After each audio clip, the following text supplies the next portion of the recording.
invested about $100,000 in a new funnel, and this very fancy team that was going to make me millions of dollars, and the whole thing tanked. And I went $100,000 into debt, and this was 5 years into my business. And that was a huge, amazing, in retrospect, year for me as a business owner. Retreat and Grow Rich, the podcast. I'm Darla LeDoux, best-selling author, coach, and retreat leader, and I'm on a mission to normalize transformation on the planet, one intimate retreat at a time. This show's dedicated to the coaches, consultants, healers, leaders, and light workers who are here to hold space for the truth that transforms lives and get paid for it. Expert retreat and business tips, strategies, stories, and magic. It's your weekly mini retreat delivered right to your ears. Let's do this.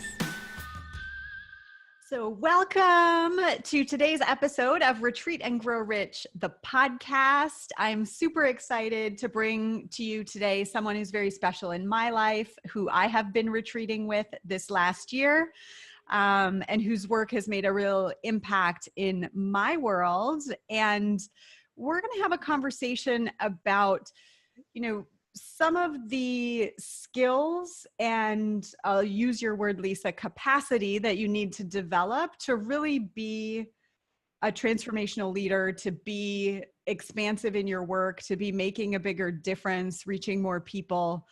And Lisa is an expert at what she's really started talking about as capacity.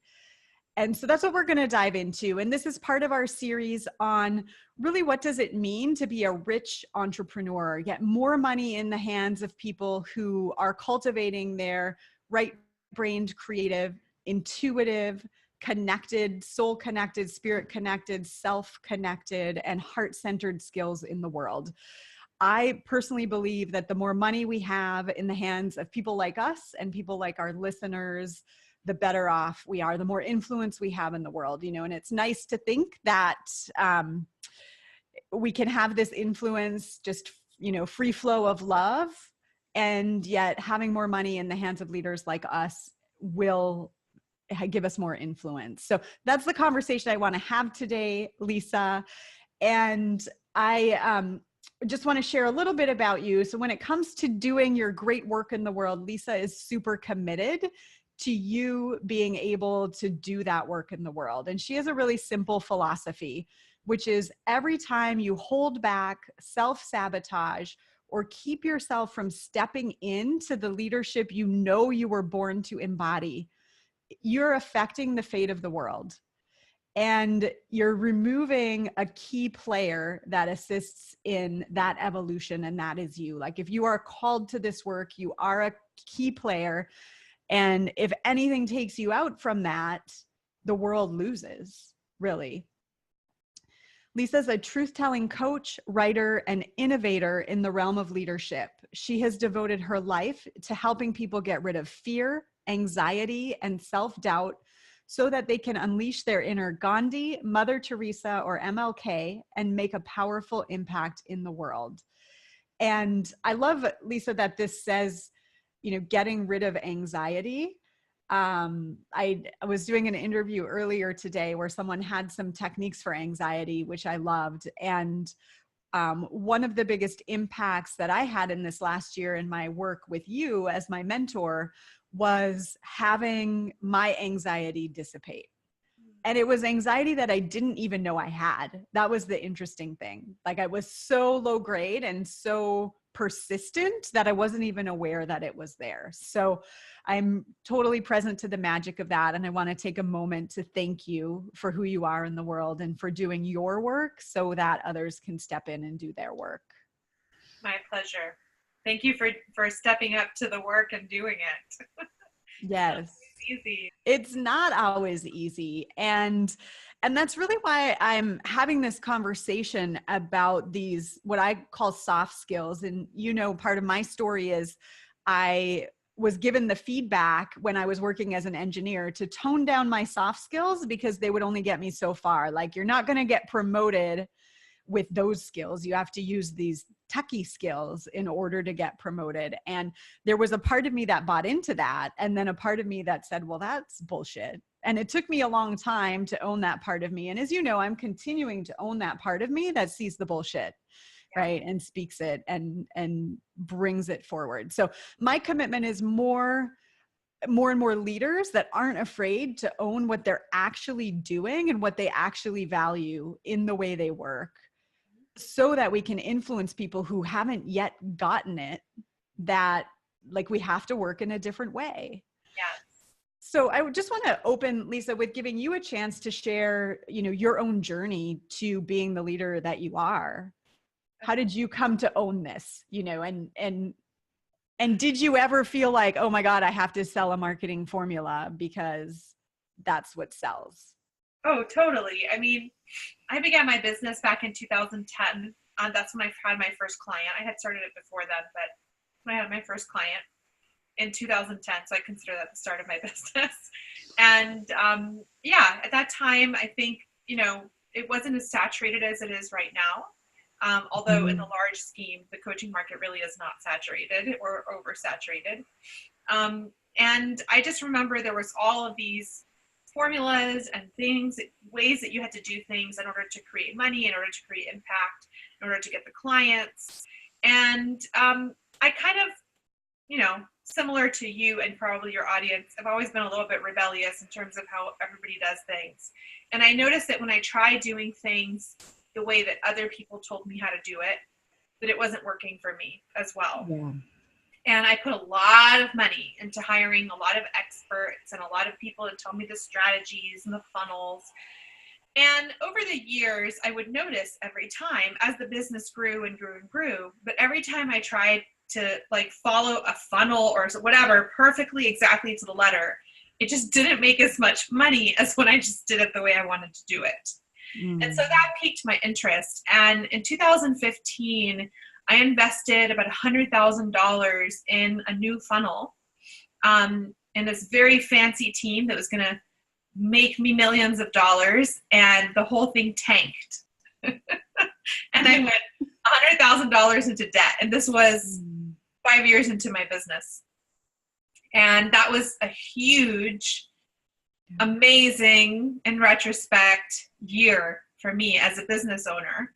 And I think all business owners, because I work mostly with women who either have very successful careers or have their own businesses, all women who are here to make impact, at some point, they have that come to Jesus moment, as some people would say, or that rock bottom, hitting the rock bottom, have to reassess how I've been doing things completely moment.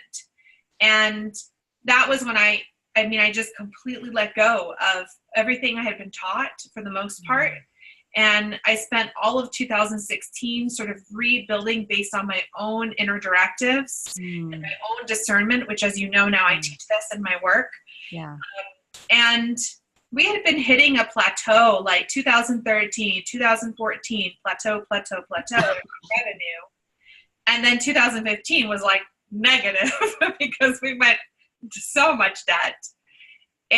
But it was a capacity expanding year because I realized that I could survive having that much debt and still keep going and pay it, and also that it really grounded me into trusting in my own discernment, in my own intuition, as you would say, and how I want to run my business. And that was a year where I really started to work on I've always worked deeply with women, but that year I really started to go even deeper than ever. And I started to notice that this was the accumulation of the work I've been doing all along, but I really started to notice that you're working mostly with women leaders, how these women who had these amazing accomplishments, very successful women, we still have things that hold us back from that next level, just ever so slightly. But for when we're at this level in terms of our success or our drive, those little tiny tweaks can make massive improvements in revenue, in your impact, in your energy levels, in, like you said, your anxiety, and how you feel on the day-to-day with what you do. And that is when I really started realizing that what I've been doing all along is helping women to expand their capacity to achieve more in the world and to continue to be able to expand into their true purpose, versus like kind of getting there 90% of the way and just always holding back that 10%, because that 10% could be the difference between where you are and being promoted by Oprah, or being where you are, like reaching 100,000 people or reaching 100 million people. So that's sort of my journey. Is I've definitely fallen on my ass many, many times, and that is how I have learned all my lessons, and how I've gotten to where I am. And I honestly don't think I've ever met somebody who has not learned their best lessons from falling on their ass. Yeah, I have so many thoughts coming up. First of all, you went 100K in debt. When one of the things I healed in this last year was my 50K negative event. I spent 100, but I lost 50. So I feel somehow just so grateful that it wasn't 100, although maybe your lesson was double my lesson. But yeah, it is those moments that are messy that wake us up, in my opinion. And all my messy right now. It's what wakes us up and brings us into more alignment. So what was that like in that moment when you had to make that choice? Because I'm imagining you spent $100,000 on a funnel. You're thinking, I have to make this work. Mm-hmm. What was that journey like, that discernment to say, actually, no, and to step away from that? Yeah, so that's part of what led to the 100,000, was that I'm one of those people that I do not give up on things. And I'm like, whatever we need to do to figure this out, we're going to do it. And I think that's probably what's made me, and what makes my clients so successful, is like the conversation doesn't end at no. You know what I mean? Right. Like the conversation, I mean, obviously when it's consent, that's different. But the conversation, it's not like the money's not there. Oh, well, guess I'm done. Like that's not us, right? Right. But the beautiful lesson I had to learn that year, and this is all capacity related. Number one, I had really had to expand my capacity to give up. And that was hard for me, because that's what pushed the debt so high, is that I kept trying to figure it out. When I think for probably 2 or 3 months earlier, I had already had the gut feeling of like, this is not working. We need to pull the plug. But my ego kept being like, no, we have to figure this out, right? And pushing and pushing. So there was that piece. So that was an ability. So, my 4 pillars are discernment, sovereignty, equanimity, and boundaries. So that was a lesson in boundaries with myself, boundaries with the team I had hired that I was spending so much money on, and discernment, like learning to go, no, my ego is the one that wants to keep going here, but my soul, which is the wisest part of me, has been saying for 3 months to end this, like just stop it and reassess. Pull the plug. Right. But it was hard because my ego was like, we don't give up. Right. But I did eventually realize, oh, okay, like it's not a bad thing to know when you need to stop, and know that it's not your ego telling you to stop. It's actually like an aligned decision to stop. That was the first time I actually learned that, because I'm a pusher. I think it's interesting, when the way you framed it, I had to expand my capacity to give up. Yeah. And when we think about expanding capacity, we're thinking like, do more, right? Have more, be more. That's not typically what we think of. Yeah. So can you talk a little bit about what capacity means? Yeah. I find that capacity, in order to explain what capacity means, I think we have to explain the 6 areas where I see people struggle with it the most. And I think that will give you a better understanding of me just giving you like a dictionary definition of what capacity is. Yeah. In my work with women, what I have noticed over the last 9 years now is that the areas that women who are on a track to success, who are ambitious, who are here to make an impact in the world, the areas that they struggle with the most are money, your structures, your boundaries, your embodiment. And embodiment, I lump that underneath that is physical, spiritual, mental, and emotional health. your purpose. Oh, and visibility, of course, visibility. So those are the 6 areas where I noticed that we struggle in our capacity, right? So for example, I'll give tiny examples for each one. If you say you want to make $1 million, but actually some part of you feels freaked out by making $1 million, or thinks that, you know, oh, when I was 5 and my mom made $1 million, you know, my dad left my mom because he was threatened by that, or, you know, whatever story you have going on that might resist making that $1 million, that's a capacity issue, right? You've got to expand your capacity to receive the amount of money you say you want to make. And a lot of us think it's as easy as just saying like, well, I want to make it. But we have all of these things that we've learned from living, right? About what that means. Will people leave me if I make that amount of money? It can show up in a million ways. That's just one example. You know, you might be a person who, I had a client once who would get these large sums of money, and she would just get so anxious seeing so much money sitting in her account that she felt like she just had to spend it right away. And then she'd be like in a really bad situation with cash flow in 2 months, right? Instead of expanding her capacity to just sit there and enjoy $25,000 just sitting there, you know, like you can hold $25,000 die, like it feels good, right? So that's a money capacity thing. Visibility, you know, the way I define visibility, which I'm sort of similar to how you define it, Darla, is just letting people really see all of you in your work, like who you really are. You don't have to put on a front. You don't have to avoid cussing if you're a cusser. A lot of women I work with have intuitive gifts that they completely hide from their strategic work, and then they're miserable or they're experiencing a lack of energy and they don't know why, and they think it's because they're not eating right, and it's actually that they're so out of alignment that it's draining them to not just say like, hey, I am a medium, I am a channel, I am a shaman or whatever, and integrate it into their work. So there's a visibility piece. So to me, it doesn't matter how many media opportunities you have, if you're not really letting yourself be seen fully, then you don't have the capacity to really let yourself be seen in the way you were meant to be seen. And so you're going to notice you're going to attract the wrong kinds of opportunities for media, or for people are going to notice you for what you feel are the wrong reasons, or you're going to be saying yes to things you're not that excited about. You know, purpose is my favorite purpose one, is that I've had so many women, like I had a client who was huge, had so much press come and work with me, and she had built this massive brand, and she says to me, I don't know who I am anymore or what I do. And I thought, what are you talking about? You have this massive, super successful brand on TV, on the internet, and you don't know who you are or what you do. And she was having this purpose crisis, which I call a crisis of purpose.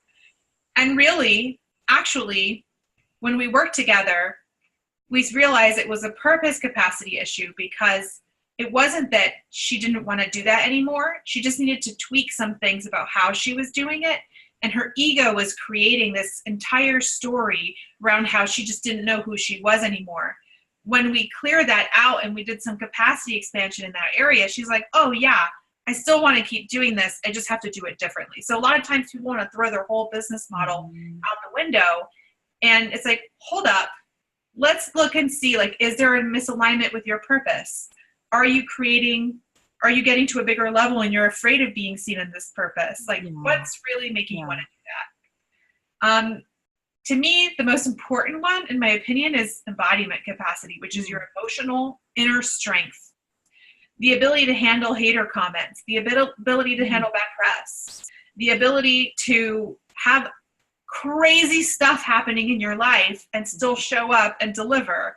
You know, like you and I have both in the last couple of years had crazy things happen, and we just got to show up and keep working, right? Like the mission, the momentum has to keep going. And so it's not about ignoring your feelings and pushing yourself. That's not what I'm talking about. I think that's important, because people go there then and like make it about, oh, I have to push myself, and there's a striving to it as opposed to the commitment underneath it. Right. It's about the fact that you have a greater commitment, a greater mission, and you've got to keep the momentum going, period. If every little thing that happens in your life, and our lives are long and very tragic things will happen in all of our lives many times, you know, if we just let all those things keep knocking us off our momentum, then we're not fulfilling our mission. And we're buying into this story that we're so much weaker than we actually are, right? Like, we're not that weak. We can handle so much more. And especially if you're here to like impact a lot of people, you've really got to expand your emotional capacity to hold a lot and not get so triggered by all the little things that happen around you. And then structure. So I'm curious, because I know my ego has had this thought this week. And as you know, my father-in-law passed this week, and this is the week of the funeral, and I've been helping with the planning and doing a lot of that. And I've noticed the thought just whiz by of like, fuck, when is it going to end? Right? Because I've had opportunity after opportunity after opportunity to expand. And my thought is that actually the more expanded, the less it's even a thing. It's just not even an issue. Exactly. Yet there's still that little thought of like, wouldn't it be nice to not create a, and have another capacity expanding opportunity? So what are your thoughts about that? I'm curious about that. I think that little part of you is the part of your ego that wants to dramatize so it can start the process of sabotage. And what I mean by that is, actually, it never ends. Life is very dramatic. It really is. And opportunities, let me get more nuanced about this. Those of us who are on the growth path, okay? I don't believe every human who is here on this earth is on a growth path. I think humans are here for different reasons. Some are here to serve. I don't think all humans are here to serve. I don't. But we are here to serve, and our souls chose the growth path. And your audience is on the growth path. My audience is on the growth path. So when you're on the growth path, the opportunity to expand your capacity is always present. It doesn't always have to be so dramatic. You can say, okay, I'd like to learn things in a more gentle way, if possible. But honestly, when you accept that you're on a growth path and you learn to approach the capacity expansion moments with curiosity and joy, and as I've said to you probably many times, it's sort of like the universe gives us a gym, like to work out and prepare for the next level. So if you want to go on Oprah in a year, who you need to be to go on Oprah is not who you are right now, right? And so you got to go to the gym and get the muscles ready to prepare you. And so situations will arrive in your life to expand that capacity to get to where you need to be on Oprah. If we start to look at it from that perspective, it doesn't feel like, oh, when is this going to end? Another thing. That is like when the ego starts doing that to get you to stop the momentum, to get you to go, no, let's just stay comfortable. It's too much. It's too dramatic. And as you expand your emotional capacity, it doesn't feel so like you're doing right now, right? Like it doesn't feel so dramatic. You're just doing it.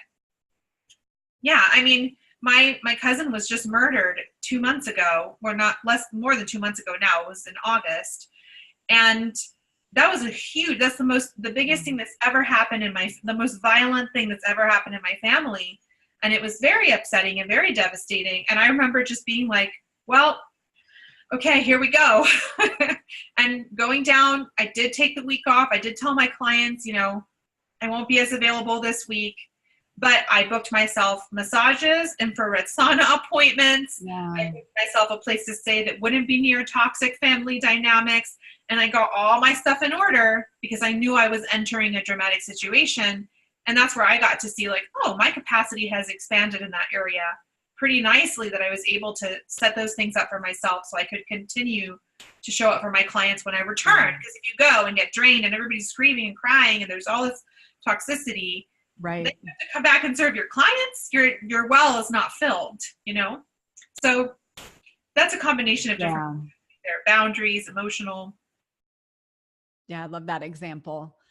I 90% of what we've been, maybe 95, maybe even more, I don't know, but has been like, wow, what an opportunity this is to really see all of my self-growth and my work that I've done and that Kimmy and I have done, and that, you know, in our partnership, and how we can bring that to the family, like to really see the gift in that.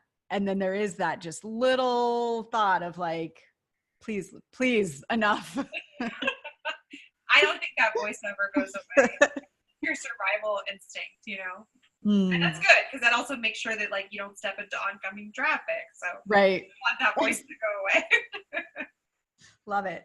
So we have left boundaries and structure. Yeah. So structural capacity, to me, I find structural capacity the most interesting, because structural capacity is often the last one people suspect is the source of their problem. Mm-hmm. So I had a woman write me a few weeks ago who wanted to work with me. And then she said to me, like, I just don't even know how I would fit it in, because I've got 3 kids, I've got a really booming business, and I'm buying a house. And I'm like, yeah, that's exactly why you need to do the fact that you said, I don't see how I can fit in the very work that is going to help me be able to manage this is the capacity problem. Yeah. So a lot of times women think the problem is that they don't know their purpose, or that, you know, like they hate, oh, my clients suck, or they think it's everything else except for, wait a minute, do you have the structures in place, your team, your daily schedule, the structures of your life? Like a great example is I have a woman who comes and cleans my house every week, but I was still doing my laundry. And I was like, why am I still doing my laundry? Why don't I just pay her to do to stay an extra hour and do my laundry, so that I have like 3 hours of my time freed up every week? And then I was like telling her not to put it away in the drawers for me. I would do it. And then I was like, why? That's like, all that is structural capacity. Like, Danny, does your housekeeper, do the structures of your life and the structures of your business support you in showing up fully, like filled up in your well, feeling good, feeling like you can just show up and do your best work? And a lot of times I find people blame everything, and they don't realize that they just don't have the right structures in place. Their calendar is a mess. I think it's interesting, you know, that you said that people don't suspect it. And I wonder if it's that working on our purpose is more fun for those of us who, you know, do this work, and like it's more fun to like play with that than it is to go into a calendar sheet, or to have that really specific conversation about, here's where, you know, my underwear goes. Yes. Well, you should just know where things go, right? Like, I don't want to have that. You should just know where things go. Like, that's not a fun conversation to have. So it's more fun to go, you know, relook at purpose or whatever than some of the structural things. But I think to people like us. Yeah. I mean, for creatives, we think that structure is going to thwart the creativity. Yes. But what it does is the opposite, because it's sort of like kids. Like if you just let kids do whatever they want, they start to act out because they feel unsafe, because there's no boundaries at all. But when you have boundaries in place in terms of your structures, your creativity feels so much safer to play. If I'm like going to have a painting day, but in the back of my mind, I'm like, I still have to write 25 emails and I haven't made the time to write them, I can't enjoy my creativity day. And therefore, I don't get the full benefit of replenishment of that creativity day. So we need both. And that's often, you know, the part where I have to sit down with my clients. I had a client with a private retreat here a few weekends ago, and she has 3 different businesses. And I was like, we're doing this. We're going to sit down and we are literally going to do your calendar, because she was doing nothing, because she's like, she's homeschooling her kids. She's got 3 businesses. We did her calendar, and within the week, you know, the week after she got back from her retreat and did her calendar, she got stuff that she hadn't been able to do for 8 months done in like a day, because of having that structure there. So yeah, that's one we like to avoid, but it's actually the one that's going to liberate us the most. Yeah. I've had to get to a place of clear commitment to that this is the thing. Yeah. Yeah, me too. I mean, once I learned that the structures, I'm always learning. I'm still growing and learning my own. Like the thing with telling the maid to put away my underwear, right? Like, please just put away my clothes. Why am I acting like the hero for not asking you to put my clothes away. Like, you don't mind doing it. And I could be doing so many other things with that time, you know? Yeah.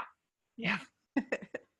So what about boundaries? I feel like that's always the juiciest conversation. Yeah. Everybody, all of our most visited blog posts, everything always has the words boundaries in it. Boundaries, I think, are for ourselves and for other people.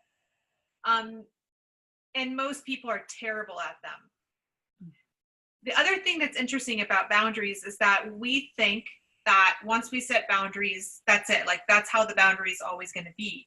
But as you become more successful, as you're holding more, as you've got a team of people that are supporting you, that you're managing, as you're accepting more opportunities, your boundaries shift, and they have to shift. Yeah. Because it was okay with you 2 years ago. Now, in order for you to, you know, I often, you know, Oprah to me is one of my role models. So I often think of Oprah, like, how does she get on a jet, go to her house garden, do a photo shoot for Oprah magazine, then fly over here to do this, then go to South Africa to take care of her school? Like, how does she do all of that? And the answer is boundaries, right? Like, she knows what to say no to. Her boundaries have to constantly be evolving. And you have to have boundaries with yourself. And boundaries with ourselves are, I'm going to stick to my schedule. Boundaries with ourselves are, I don't care how bad I feel, I'm going to say no, because I know realistically, if I try to do this much in a week, I'm going to be flatlined for a month, and then I'm really going to be out of momentum in my business and my work. But the other thing that people don't know about boundaries is we tend to look at boundaries as these scary things, but boundaries are, and I say this often, they're really like specific requests that we get to make to the universe, right? Because if I say, no more of, I'm not available for this anymore, then the universe is getting the message like, oh, but you are available for this that you want. Yeah. So instead of thinking of boundaries as some scary thing, you can look at boundaries as a very clear request to the universe of what you want it to help you achieve and bring into your world. And I find that that makes it a lot less scary. And if you have fear of setting boundaries, then we got to go back to your emotional capacity and do a little expansion there so that you're not so afraid of saying no to people and being okay with people being disappointed in you. We're systematically trained to have poor boundaries in being taught to be polite, being taught to, you know, let your aunt give you a hug when you're not feeling it or whatever it might be. We're trained for that. So it makes sense. It's the most visited space in your site. Exactly. Like they could be asking, they could be following your rules, but still behaving in a way that's like trying to foster a codependent relationship with you. Right. And so there's also the energetic, like, what are you vibrating? And a lot of that comes back to the very practical question of what are you available for and what are you not available for? And what is the external world reflecting back to you about how aligned you are with what you're not available for? Right. So that's the beauty of getting those travel clients, is they're like mirrors that reflect back to you. Oh, okay, I'm not being very clear. You know, either my boundaries are wishy-washy or not clear, or my boundaries are too rigid because they're coming from wounding and from fear instead of alignment. And so then I attract people who just want to push up against them because it's my wounding attracting another person's wounding. So, So looking at what is this mirroring back? Yeah, I think that's a wonderful question always, is whenever someone pushes my boundary, I always ask myself, what's this a mirror for? And I'll be like, oh yeah, that's just my mom showing up again. Got to do some work on the relationship with my mom. Or, you know, oh, you know what? I said that I was going to start speaking my mind more, and boom, immediately someone gets on my Facebook post and like trashes me for speaking my mind. That's the gym, the universe providing the gym for me to keep speaking my mind and building my muscle. Yeah, I teach that. I call it the cycle of proving, and it happens like that. Yes. So you've got these 6 areas that it shows up the most: money, structures, boundaries, embodiment, purpose, visibility. And those are all areas where when we expand our capacity, our results shift. Yes. Completely. And I know, because I read your work, that a lot of the people you work with have invested a lot in, formulas, in how-tos, in this is how I did it. And I know for me, I once was in a program where I started to realize like that the sales pitch for the program was very much, here's all the 100 things. Once they handed out a map of like all the marketing strategies, and it was like 47 or something like that, like all the different touch points. And like, if you're not showing up here, you're missing out. Yeah. And that was the whole sales pitch. It wasn't the one I bought from, but I saw this, and that was the moment when I became disenchanted with the whole thing, because it's like, that's asinine. So you have people come to you who have, I mean, really, what? But who have invested tons of money in the practical, right? And the logical and the rational, and like, yes, this makes total sense logically that I should do that. Well, maybe their soul was screaming something different. Yeah. And you, all of your focus is on that internal capacity work. Yeah. So what's been your experience with, because it's paradigm shifting, right? And for me, just like you, I started in 2009. I've always been focused on the inner work and the alignment. Yet, and I've always known that's the thing that matters most. It's always been the thing that I sell. Yet I always have an external message. I have had, kind of like a practical hook, so to speak, but the inner work is always the key. And I always have clients come to me and they say, well, so-and-so told me I can't sell transformation. 8 different coaches told me I can't sell transformation. So I have to sell something different. And so you're doing this work, and it's 100% what you're doing, and with no apologies for that. What's that journey been from 100K in debt and like, paying all these people to do the fancy things that is like the next latest thing, to really squarely owning the softer skills? Yeah. I've never had a problem. Like, I've always sold the softer skills. And when I've tried to do things the like funnel, like this is how you have to do it, left brain to sort of way. Yeah, you can't sell transformation that way. Because it's like you're using the wrong tool, right? Right.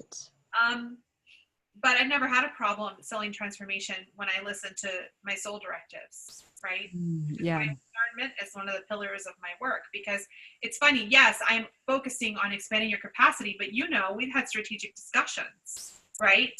But when you talk about strategy from the place of capacity, the discussion is very different.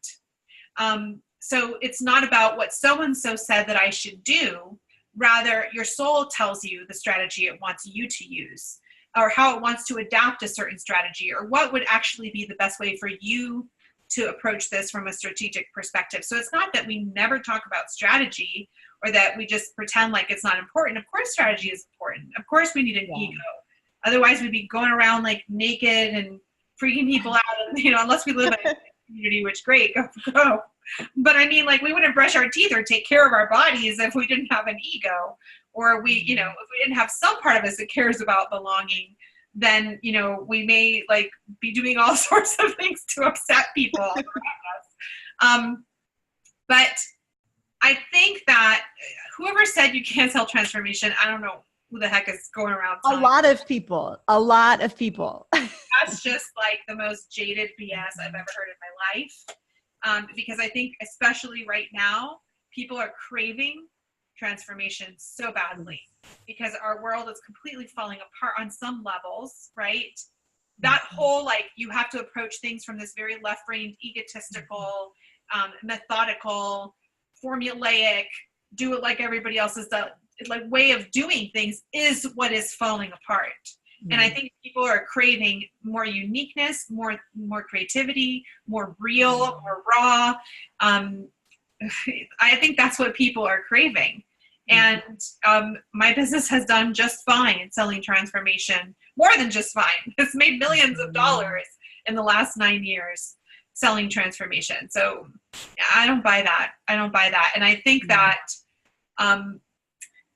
in my opinion, people who try to stick to the status quo don't have the businesses that last.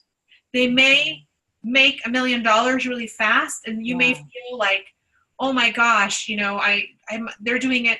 I have friends who made $1 million and I didn't that year, and I was comparing myself to them. And then the next year they're getting divorced, everything's falling apart, and the business closes, right? But my business is still going 9 years later, because there's more to a business and how you're impacting your customers and the world around you than what your strategies and your funnels and if you're teaching step-by-steps and how-tos. That's kind of like, for, in my opinion, a beginner level mindset kind of an audience. And there's nothing wrong with that, but your audience grows. Like, once they learn the basic concepts, now what? Have you spent the time developing yourself in those years beyond just focusing on teaching how-tos and superficial level stuff that is good for entry level? Have you been building your capacity so that you can now take those people and take them through the next level of transformation? Honestly, I find a lot of people are not building those skills within themselves, and then the market gets sophisticated and people start craving more depth. And those people who are telling you that you can't sell transformation, I've been behind stories and conversations where those people are not making money as easily anymore, and they're freaking out. So that's my opinion. I'm very opinionated. And don't know what to do or even how to buy transformation in a way that really serves them. Because they've never opened themselves up to it, and they've looked down on it as stupid or whatever it might be, or as not the sellable thing. But again, I think it's long-term versus short-term. Do you want to be a flash in the pan and make $1 million and then crash? If you look at the history of all the most successful, longest running, most profitable companies in the world, they are not just subsisting upon superficial tenets. I mean, maybe reality TV, but reality TV hasn't been around that long, and it has worked many times. But I've seen it, just 5 years ago when I was selling transformation, everybody was talking about business formulas. But now the market has become sophisticated. People want to do more soulful work. And now I'm seeing all those people who were making fun of me start to add the word soul in their marketing, because they're realizing, oh crap, we've got to do this to catch up, because people are craving more depth. So the longest term surviving companies are the companies that are touching upon something deeper for their customers. Not just a transactional sort of how to. That's my opinion. I love that you touch on the market too, because in the realm of retreats, more and more people are attending retreats. First of all, more and more people are offering retreats because people are craving that experience. And the depth. And more and more people in our industry have done the basics. They know what an opt-in gift is. They know, they've clicked on Facebook. They know a lot. Our audience is more educated. And also more and more people have had enough experiences of that didn't work. I did that and it didn't work. Because something's off here. Well, and because people who are selling strategies and how-tos and step-by-step plans and done-for-you templates, again, not putting that down, but people who are only selling that, if you are not doing the inner work to have the capacity to implement that template. So let's bring it back. Let's say I have a fear of making $1 million. I really want to make $1 million, but I have a story from when I was 3 about $1 million, meaning that my world's going to fall apart. You can hand me, Richard Branson could show up on my door and be like, this is the definite path to success. Follow this formula. But if I'm scared of making $1 million, I cannot implement that strategy and that funnel or whatever the heck Richard Branson gives me strategically enough to make the $1 million, because there's something in me that's just constantly blocking receiving, because I have not done the work to expand my capacity to be able to move through those fears. So that's the problem, is you see a lot of people selling the strategic, and they'll sometimes say it's like soulful work, but it's really just a couple mindset hacks, which right, it's not real transformational work. Right. And then because they don't even know how transformation works. Exactly, because they haven't been doing the work, right? Which is why, I think your work is so important, because you have to do the work to be able to help people transform. If you're not doing the work, you're not going to help people transform. You're just going to be teaching people some mindset hacks. And in my world, so many people, they want to know like what resort and what legal contract do I need to do a retreat? That takes 5 minutes. Exactly. It's like, that's not where the juice is, right? If you can't hold space. Yeah. Because I would love to ask you for a story so you can kind of percolate on like a capacity expanding retreat story, because, to me, the beauty of being a retreat leader is we grow every time we lead, right? Every time, not just being in front of the room, because so many people, they just picture themselves in front of the room or, whatever, on the hiking trail or the yoga mat or whatever, but not the process of filling the retreat. Yes. Yet the process of filling the retreat is the transformation the leader needs to hold space for the people who are actually going to come to the retreat. And that is all the divine container. And people are just thinking about this thing and thinking, I can just ignore my own, to use your word, capacity until I get there, and then it'll be amazing. And it's like, no, it doesn't work that way.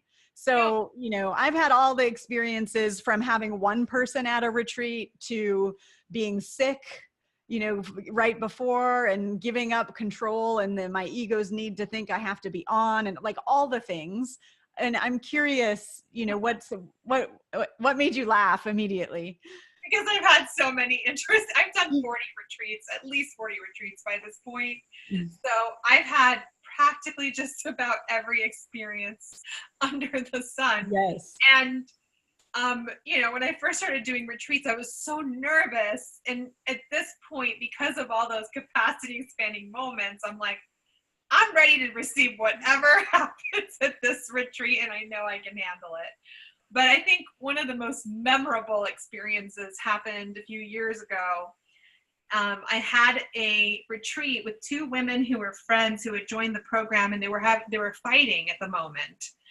And I had a conversation with one of them because I wanted to make sure that they did not bring that into the container.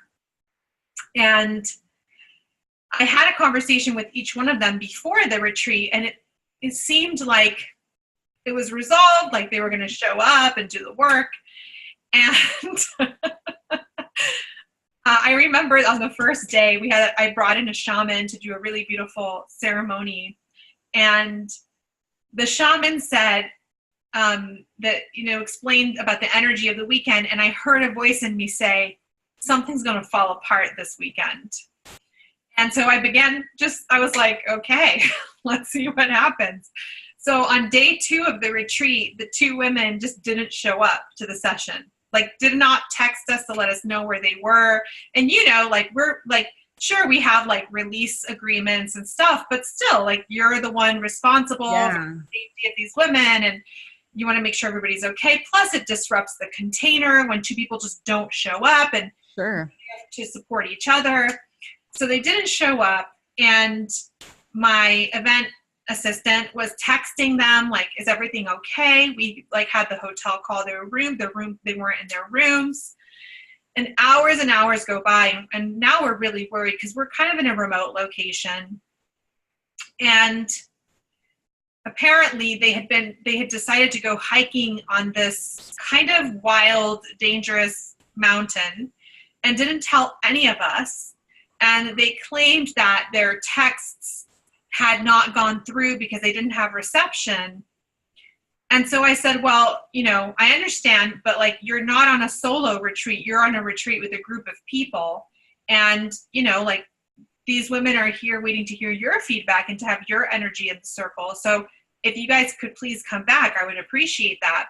And the two of them got so triggered by me asking them to come back. They were texting me all sorts of insults. It was just ridiculous.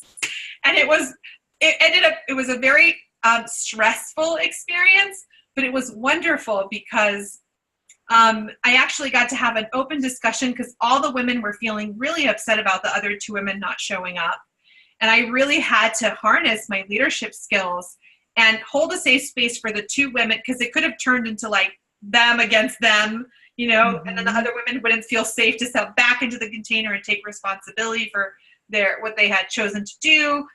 And so it was wonderfully expanding for me because I had to hold the concerns of the group that felt like they got totally like ignored by the other two women. They went off and did their own thing.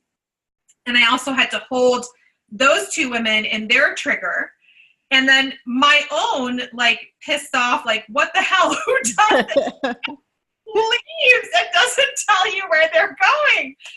And it was great. I got to have a conversation with one of the women. She came to my room and we had a really amazing, just like very direct conversation where I got to express my disappointment in her decision and tried to explain to her from the retreat leader perspective that what she did puts all of us at risk. And she really had a wonderful moment of realizing like, oh my gosh, I never even thought about that. I'm so sorry. And she had a big transformational moment around how she's always been like goody two shoes with authority. So some part of her wanted to rebel against my authority in a totally twisted way. And she kept like projecting onto me that I was like the authority that was like trying to control her. And we had this amazing conversation where she realized that she was projecting that onto me and that I was on her side. So it really taught me to have really confrontational conversation with a very triggered person who was running her own stories, and remain very calm and be a good coach and hold the space for her without taking it personally, like all the projections she was making. The other woman refused to have any conversation about it, chose to stay in her story, chose to not continue the weekend. And that was also an amazing capacity expansion for me, because I also was like, I also learned I can take you to water, but I can't make you drink, right? So I also learned the capacity of letting it go. And if she can walk away with her own story of what happened that weekend, and I'm not going to be stressed or freaked out or doubting my skills as a leader because of it. So it was amazing. What would she say, or what, like people were like that? Like, she would say to no, and I actually ended up choosing to remove her from that mastermind. But that was also wonderful because I had to do it in a way where she didn't feel rejected or like she was being punished. And I got to finally have a good conversation with her like a month after that, when she had calmed down out of her stories a little bit. And I was like, I just don't know that this is the right fit for you at this time. So again, like even that was capacity expanding of learning how to kick somebody out in a compassionate way, So yeah, that was a crazy, crazy weekend. Thank you for sharing that, because I think it gives such depth to the experience and the growth as a leader. And also for me, my passion around bringing groups together in communities is how we show up in community is how we show up in community, right? And all of life is done in community, unless you're choosing to be a hermit. Life is done in community. And it's such a beautiful way to heal if you can step into it. Absolutely. And I like to imagine like the person that you said, didn't come back, that was seed planting for at some point, you may or may not know, but like at some point, the pieces will fall into place of like, oh, this pattern is that same pattern that had me be like this. I definitely think it will, because I know she was going through a lot of other things in her life, and a lot of other things were falling apart and breaking down because of the same behavior. Yeah. So my hope is that weekend made her realize, oh, well, this keeps showing up. Even people who are really rooting for me and are on my side. But the last thing I want to say about that was really amazing is that I had to go through all that with the two of them and still show up for the whole rest of the group. There was like 10 other women there, right? Yes. And make sure that their weekend was untouched, like that their weekend continued to be an amazing experience while all this drama was happening behind the scenes. That was really capacity expanding in an awesome way too.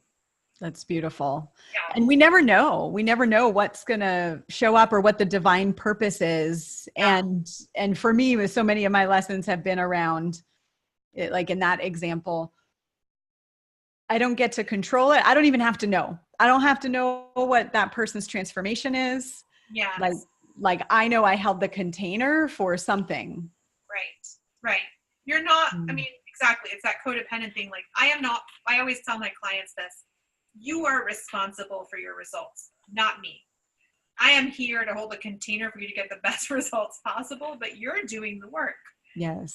So I am not necessarily responsible for your transformation. You are. I'm responsible for holding the container for your transformation, but ultimately you're responsible for your transformation. Yeah. Beautiful.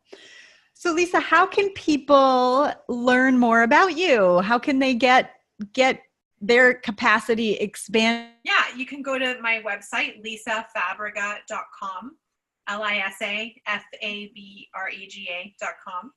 And we'll post that link below this video.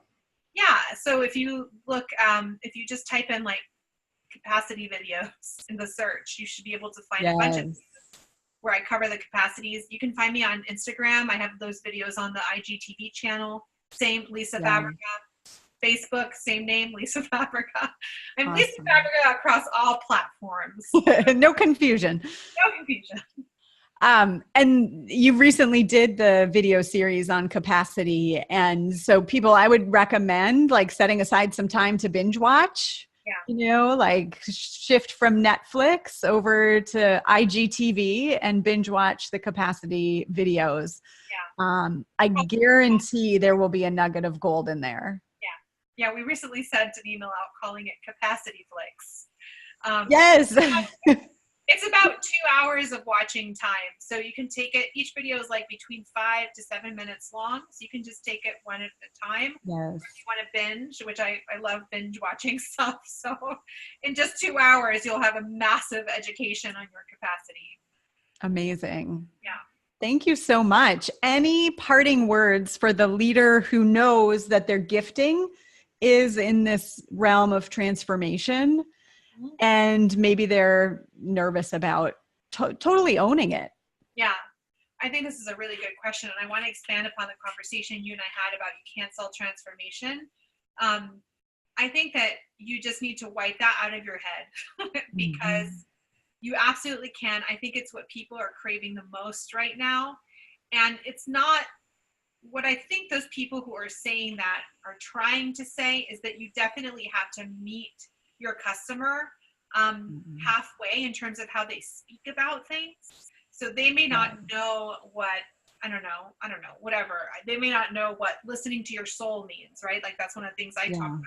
So I try to explain to people who are just coming in a way that they would understand, but that doesn't mean I'm cutting out the transformational piece of my work.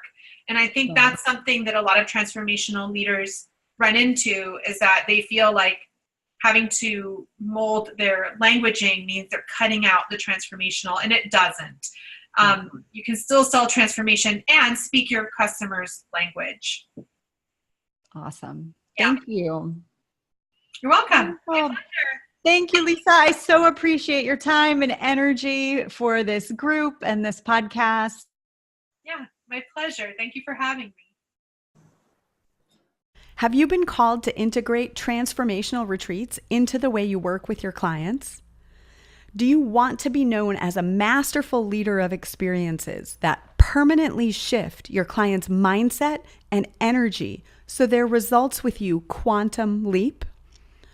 Would you like to receive great money for those magical and unique parts of you that you've likely been sneaking into your work for free because you're not sure how to market them? We're now taking applications for March in the Beautifully Aligned Retreat Leader Collective. Spots are limited in this 12-month container of support for your business vision.